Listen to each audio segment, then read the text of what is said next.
혹시 평생을 바쳐 일군 회사를 자녀에게 물려줄 계획 하고 계신가요? 정부가 세금 혜택을 준다고 하니까 안심하고 있다가는요, 자칫 생각지도 못한 세금 폭탄을 맞을 수도 있습니다. 오늘 바로 그 숨겨진 함정이 뭔지 제대로 한번 파헤쳐 보겠습니다. 정말 그렇죠. 많은 대표님들께는 이게 평생의 꿈이자 가장 중요한 목표일 겁니다. 내 모든 노력이 담긴 이 회사를 다음 세대에게 온전히 문제없이 물려주는 것 말이죠. 그래서 정부도 이 꿈을 적극적으로 응원합니다. 가업 승계를 원활하게 할 수 있도록 보시는 것처럼 아주 파격적인 증여세 공제 혜택을 마련해 두었죠. 그런데 말이죠. 이 과정이 항상 세금 한 푼 없이 깔끔하게 끝날까요? 사실은 우리가 잘 모르는 함정이 바로 여기에 숨어 있고요. 이게 잘못하면 정말 어마어마한 세금 폭탄이 될 수 있다는 겁니다. 자, 그 숨겨진 복병이 뭔지 한번 제대로 들여다보겠습니다. 바로 업무 무관 자산이라는 건데요. 이게 뭐냐면 말 그대로 세법에서 보기에 이 자산은 회사의 원래 사업이랑은 좀 상관없어 보이는데 싶은 것들을 말하는 겁니다. 예를 들면 사업에 직접 쓰지 않는 땅이라던가 다른 사람에게 빌려주고 이자나 월세를 받는 부동산 같은 것들이죠. 이게 실제로 얼마나 큰 영향을 미치는지 아주 흔한 경우를 예로 들어서 함께 보시죠. 자, 우리 회사 가치가 한 50억 원 정도 된다고 한번 상상해 볼게요. 그리고 이 중에서 20%의 지분을 자녀에게 물려주려고 합니다. 50억에 20%면 딱 10억 원이죠. 원래대로라면 가업승계 특례를 적용받아서 세금 한 푼 안 내도 되는 바로 그 금액입니다. 여기까지는 계획대로 완벽하죠? 그런데 바로 여기서 문제가 터집니다. 우리 회사 전체 자산을 꼼꼼히 뜯어보니까 그중에 10억 원어치가 바로 이 업무무관 자산으로 분류되는 자산이었던 거예요.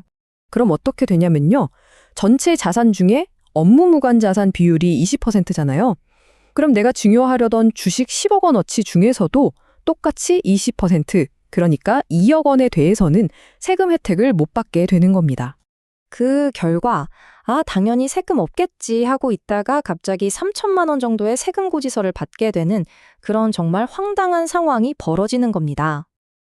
아니 그럼 도대체 뭐가 업무 무관 자산이라는 건지 가장 대표적인 4가지 유형을 좀 알아보겠습니다.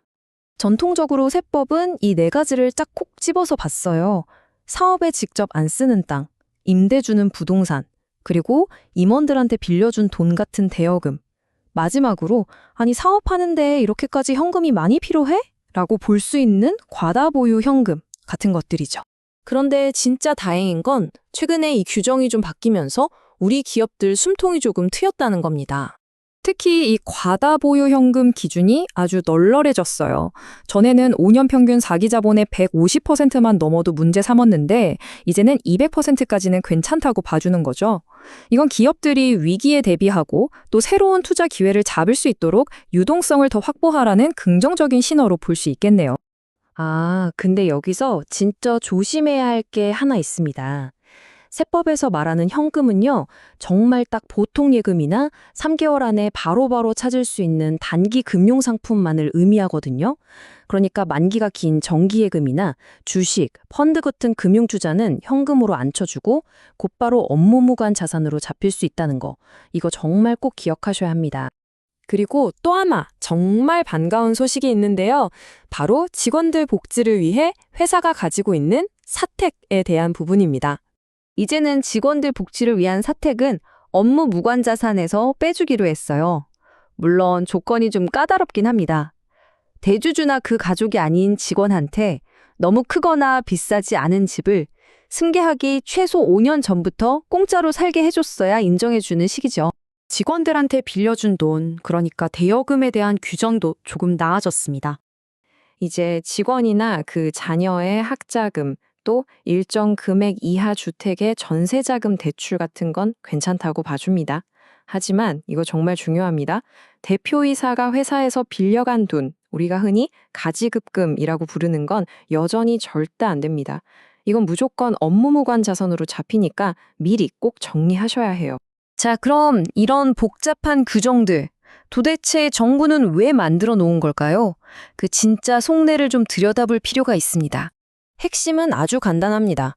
회사가 돈을 벌었으면 그걸로 땅 사고 건물 사서 임대료 받는 그런 수동적인 투자에 묶어두지 말라는 거예요. 대신에 다시 월세 사업에 투자해서 회사를 더 키우고 직원도 더 뽑으라는 거죠. 일종의 강력한 정책적 시그널인 셈입니다.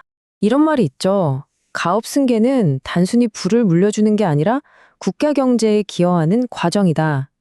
이 제도가 가진 더 큰 그림, 더 큰 목적을 정말 잘 보여주는 말이라고 생각합니다.